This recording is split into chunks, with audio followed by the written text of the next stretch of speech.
The e-toll revenue collection has been reported to be on a steady decline. I'm now joined on the line by Inge Mulder. She's the CFO of SANRAL. Inge, thank you so much. But before we look at the collection of revenue, one other important fact at SANRAL is the auction. There's only been one bidder. Again, we are seeing now for the second time where you haven't been able to reach targets. Yes, that happened last week at our last auction.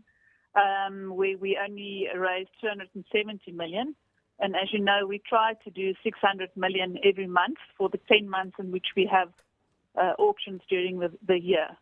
So yes, we didn't raise the full 600 last week. However, on the 11th of March, we did have a fairly successful auction where we did raise a nominal amount of 600 million, but it raised significantly more cash due to the inflation-linked bonds that were issued. Let's now get back to the issue of the revenues that we have been seeing collected from e-tolls. They're said to be steadily declining. Where are we when it comes to how much money has been collected, and what's the way forward, Inge? Yes, as she indicated, it has been declining since June last year. The bottom line is the task team that is headed by the Deputy President will make its recommendations, and that announcements are expected shortly.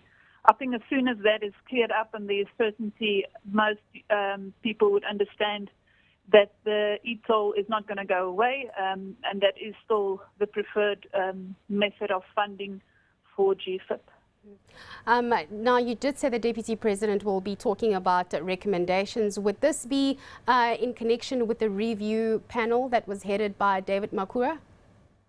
Yeah, as you know, the review panel did submit a report which was presented to the Premier.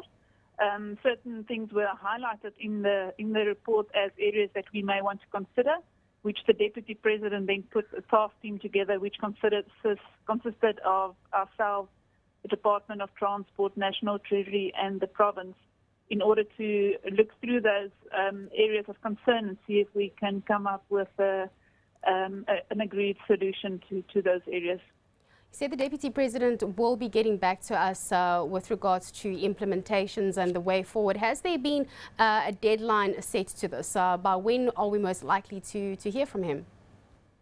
Well, I won't be able to tell you. I think the Deputy President will also decide that from his side. Yeah. Inge, just in terms of some of the recommendations, which would you say is the most pressing issue at the moment? If you had to prioritize on things that need to be implemented to get the collection of e-tolling right, what would need to be done first? I think the biggest issue is the certainty. I think some of the users are not sure whether this thing is going to go away and therefore are withholding payment or postponing the registration process. So I think the announcement itself will give certainty that this is still going to happen and e-tolling is here to stay. But secondly, the proposals did look at simplifying the tariff structure, as that was some of the areas that were highlighted in the report, that the tariff structure is difficult to understand. As you know, that we presented a whole lot of discounts in order to incentivize the use of the road in different time periods, as well as how you use the road. So for us, those made sense in terms of incentivizing driver or user behavior. But some of that are very difficult for people to understand. How much am I paying now and how much am I paying later this afternoon?